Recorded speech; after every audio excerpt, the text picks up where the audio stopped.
Hello and welcome to Bust or Trust, a kids' mystery podcast. I'm Tiernan. And I'm Athena. Bust or Trust is the podcast where we unravel the world's greatest mysteries with help from you, our chief detectives. We present all the best evidence and then ask you to decide, which team are you on?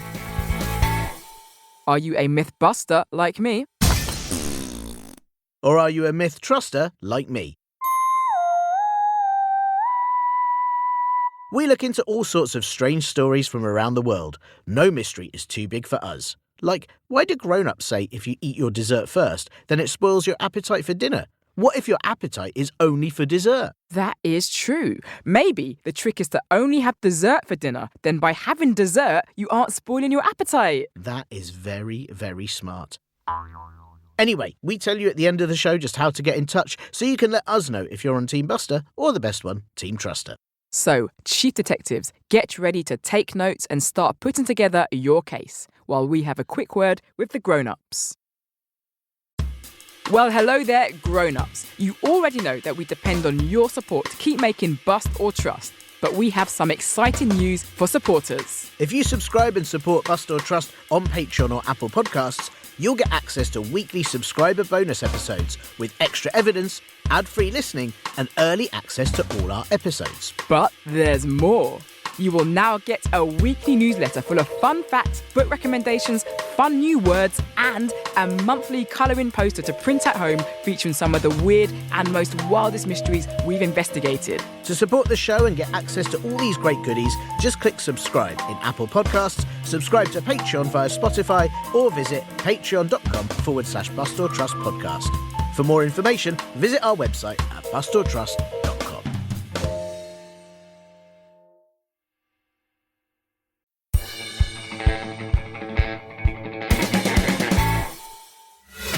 The case.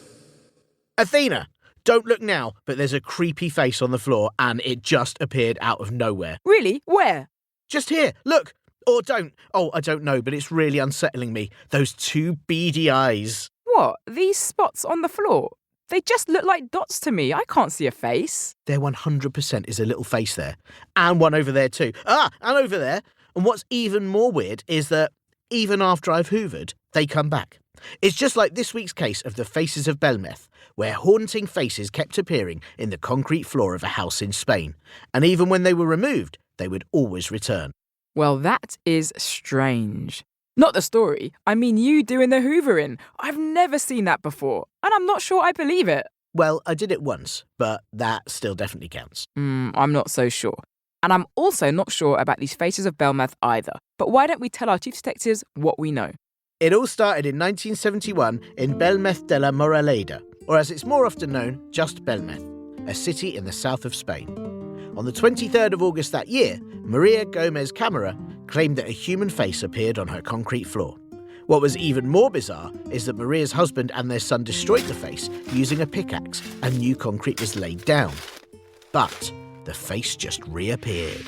Over the next 30 years, the family claimed that more and more faces kept appearing. Some were male, some were female, and they were all different shapes and sizes with different expressions.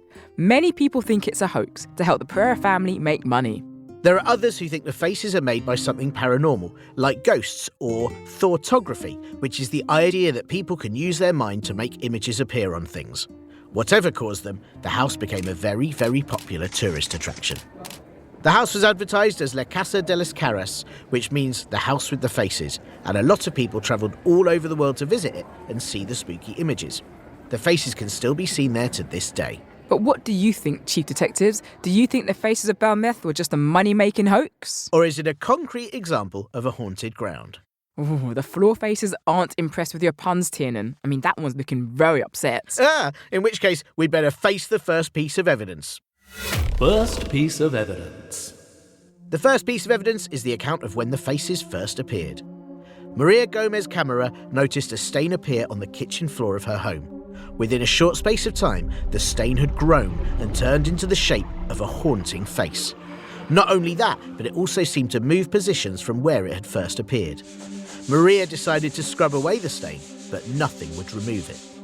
Then her husband and son used a pickaxe to chip away all the concrete until the floor was completely smashed up and the image was gone. They re-cemented the floor so it all looked brand new again. But 1 week later, the face returned to exactly the same spot. And with it, other faces too. That does sound very strange, and I certainly wouldn't like it if faces appeared on the floor of my home. What if they were smiley faces? No, that's still unsettling. What if it was my smiley face? That's even worse. But many experts think the Belmez Faces are a forgery. That means when someone deliberately makes something that is fake or false. Luis Ruiz Rodriguez is a member of the Mexican Society of Skeptics. They look at strange cases and try to find out if there is a reasonable explanation for them or if they're a hoax, a bit like us. In 1993, he wrote that he thought the Belmez Faces were made using lead. Lead is a chemical element and a type of metal that when it comes into contact with concrete will start to corrode it. That means slowly destroys it.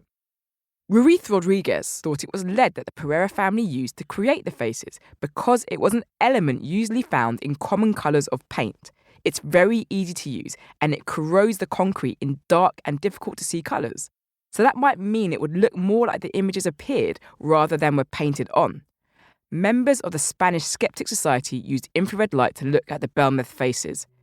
Infrared light is a type of light that our eyes can't see, but some cameras and gadgets can. When they got the images back, they said, "Through infrared photography, we saw that this face had added colour over the original appearance, and even the paintbrush bristles could be seen. Of course, after that, we had no doubts it had been painted." That certainly sounds that they were painted to me. I agree, but it must have been very hard to paint faces when you couldn't see what they looked like till the artwork corroded. Plus, some of the floor at the Pereira family home was removed and taken for study by scientists. They placed it under a plastic seal to be able to study it without causing damage. Yet even under the seal, the images changed more, which I think makes it definitely sound like the floor was haunted. That still sounds like corrosion to me. Corrosion is when metal slowly wears away and gets rusty because of things like water and air. It can take a very, very long time, so even if the floor was removed, the remains of the lead would still be dissolving and making marks in the concrete long after they were painted on. Okay, that is interesting, but when you hear piece of evidence number 2, I think it'll paint a very different picture.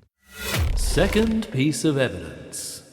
The second piece of evidence digs deeper into the mystery. As the story of the Belmez Faces spread, it was agreed that the local authorities were allowed to excavate the floor. That means dig it all up in the hope of finding something. And they did too. They dug deeper and deeper under the floor and found a whole bunch of skeletons that had, sorry any squeamish detectives, they had had their heads cut off. When the skeletons were examined, tests showed that they were from the 13th century, but there was no local history as to who used to live there, so there was no way to tell who they might have been. Their remains were buried in a local cemetery and the floor restored. And then again, the faces reappeared. Well, that means it can't have been the skeletons doing it, can they? Because they were somewhere else. Why didn't all those faces appear in a cemetery where they were buried? That is a good point. Maybe they were respectful. It's one thing painting on a concrete kitchen floor, but quite another to draw faces on gravestones, and those skeletons wouldn't have wanted to upset their new neighbours. The other problem with this story is the skeletons are just a local legend. There doesn't seem to be any proof that this discovery ever happened or that any unknown 13th century skeletons were buried in a local cemetery. So they could still be making the faces appear. That's not what I was trying to get at. Besides, people have lived in the area where Belmez is now for over 4,000 years. Archaeologists found remains of Neolithic buildings from 2000 BC and also remains of ancient Romans all around different parts of the city. So there's probably quite a lot of skeletons under quite a lot of the buildings, and they're not an unusual thing at all. Well, if they've been stuck down there for that long, maybe these skeletons just wanted to take up an artistic hobby. Whatever it is, piece of evidence number 3 will show you the Belmez Faces can't be a hoax. Third piece of evidence. In 2014, a Spanish investigative journalism show called Cuarto Milenio, which means fourth millennium, did research into just how the Belmez faces were made. It was carried out by a doctor in chemical engineering and a forensics expert. That's someone who uses scientific tests to help solve crimes. They took samples of the faces and analysed them. Their tests showed that they were not made with paint and said, "According to scientific knowledge and techniques employed in the analysis, there is no external manipulation or element in the faces." External manipulation means when someone has tampered with it, like if the Pereira family had painted it themselves. Not only that, but then the TV show host tried to recreate the face too, using a number of different chemicals, but none of them worked at all. Apparently, the scientists were bewildered by it. I bet they were, and I wonder how they'd have been if they weren't being filmed for a TV show. Quarto Milenio has been criticised a lot before for being pseudo-scientific. That means it says things are scientific and factual when they aren't. Its specialists aren't always actual specialists, and the show seems to prefer sensationalism and conspiracies rather than investigating mysteries properly. I understand that. It would be quite a boring programme if it started and then they said, yeah, it's paint and we did one ourselves, and then the credits rolled. Exactly. The Pereira family did make a lot of money from the faces appearing, so I still think it sounds a lot like a hoax to me. But even after Maria Gomez Camera died in 2004, more faces have appeared. Yes, and those ones were debunked as fake by the local press. I don't know. I think maybe the issue here is that we've been assuming it's ghosts or a scientific cause when it could have been something a lot more grounded.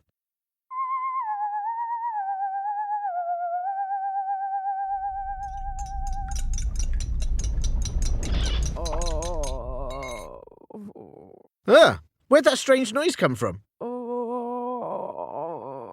Oh no, there's a face on my floor and it's making strange sounds. Help! Help!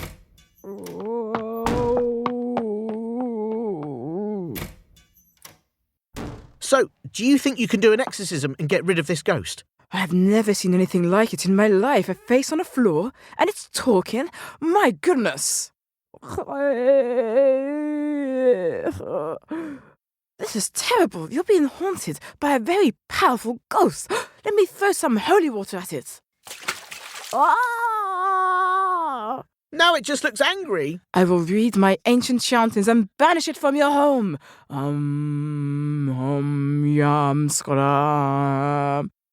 Oh, please stop. I think it's trying to say something. Close your ears. It could be dangerous. I'm a trained professional, listening closely. What is it, Flo? Please tell them to hoover this place. It's disgusting. Oh. What is it? When was the last time you vacuumed this floor? I don't know. Give it a quick run round with the hoover and you'll be fine. Oh, what a waste of my time. Oh, okay. Oh, that's much better. I couldn't talk with all that dirt in my face. Thank you very much. Now, please tidy up a bit more often. Oh, and take your shoes off when you come indoors, too. You trod in something 3 weeks ago and I can still taste it. Oh. Oh, wow. It's gone. Who knew I just had to clean up a bit? Now it's time to relax. Help me. Is that my kitchen sink? Please wash up something. Anything. Oh, for goodness sake.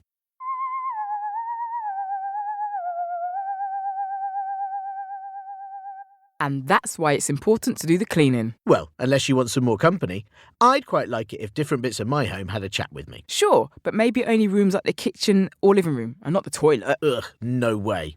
Now it's time for our chief detectives to clean up this case. What do you think? Are the Belmez Faces paranormal portraits? Or are we getting a face full of lies and it's all just a money-making hoax? Time to recap the evidence, Tiernan. Evidence recap. The first piece of evidence is the account of when the faces appeared on the kitchen floor of the Pereira family's home. Even after destroying the concrete floor and relaying, the faces reappeared. Part of the floor that was removed for testing still changed, even when covered with a protective seal. But many experts are certain the faces are a money-making forgery, which means that something is faked. The most likely way they did it is using lead, which corrodes concrete. That means it dissolves over time. The second piece of evidence is that several skeletons were found, without their heads, buried deep beneath the Pereira family's kitchen floor, which proves that images were made by the ghosts of the people buried there. Except that is just a local legend, and there appears to be no proof that ever happened or skeletons were ever discovered there. The final piece of evidence is the research carried out on a popular Spanish investigative show in 2014, where they couldn't find any evidence the faces were painted and were unable to recreate them, even though they tried a lot of different scientific methods. But that TV show has been criticised before for being pseudo-scientific, which means it presents things as being real and science-based when they are, in fact, not. So now we're handing it over to you, Chief Detectives. What do you think? Are you a Belmez Faces myth buster? Or a Belmez Faces myth truster? Get in touch and let us know your thoughts. And most importantly, which side you're on. Face it, it's clearly Team Truster winning this one. Actually, once our chief detectives have faced up to the facts, they'll be right here on Team Buster. Send us your voice notes with an explanation of why you're a myth truster or myth buster when it comes to whether the Belmez Faces are real. All you have to do is ask your grown-ups to help you email us your voice notes or thoughts to hello@bustortrust.com. Tell us your name, age, what you think all the evidence means, and please make sure your grown-ups give us permission to use your voice notes or emails in our next episode. You can also send us a question on Spotify Q&A, but please get permission from your parents and don't include any personal details so we can publish them safely. We won't always be able to use all of them. But we do love to hear them, and here are some thoughts from you lot, our chief detectives, on the last few episodes. I am Audrey, I'm 5 years old and I live in Vancouver and I am calling about xenoglossy and I'm a buster because I have bonked my head so many times and I could not speak another language. So I'm really worried about the education system in Vancouver if you're just going to school and just going, bang, learn French. But on a serious note, yes, it's true that if you bumped your head lots and you don't speak a language as a result of those bumps, that is evidence. Xenoglossy probably doesn't exist. That's good evidence. It's very good evidence, Artie, I have to say, even on Team Truster, and I do hope your head is okay and you don't have too many bumps. But please don't bump your head against a wall or any hard object to try and prove xenoglossy does or doesn't exist. You can just read information from other sources. I'd prefer you did that, as would your parents and carers. Thanks, Artie. We've had some fantastic comments from you on our Spotify Q&A. Ada left a comment after listening to our episode on the Loch Ness Monster. Ada is a buster. My name is Ada. I'm 9 and I'm a buster every time. Good on you, Ada. Zavi got in touch with us about crop circles saying, monkeys, bumkeys, mythbuster. I don't know what that means, but absolutely fair play, Zavi. Monkeys, bumkeys, indeed. The word buster's in there, so it means he's on Team Buster. Hannah and Lee wrote to us about Monkey Man episode saying, bust. I love this episode. I'm definitely on Team Buster. It could have just been a regular ape that was acting aggressive, and if everyone saw different things, that means they could have hallucinated. Sabrina left a comment after listening to the Monkey Man episode. I am a buster because it might have been an ape because they have red eyes and apes are humans. So it must have been a big ape that was leaping outside. I think big apes are to blame for lots of things that happen, actually. Ah, what brilliant comments. You are the best chief detectives. Yes, they are. And if you enjoyed the show, please follow us on Apple Podcasts, Spotify or Amazon Music or wherever you listen to your podcasts for more great episodes. We love to hear what you think, so please do rate and review us on Apple Podcasts and Spotify. It helps more detectives find Bust or Trust. And of course, we'll read out some of your comments on the show. Thanks for listening. We'll see you next time for more Bust or Trust. Athena, what are we going to do about all those beady eyes appearing on the floor? There does seem to be even more of them than before. Hang on, are you eating raisins? Yeah, the faces made me nervous and these yummy raisins are really helping. Oh no, dropped another one. They're so fiddly though. Those aren't beady eyes, Tiernan. Look, this one right here is definitely a raisin and not a beady eye. Case solved. Thanks, Athena.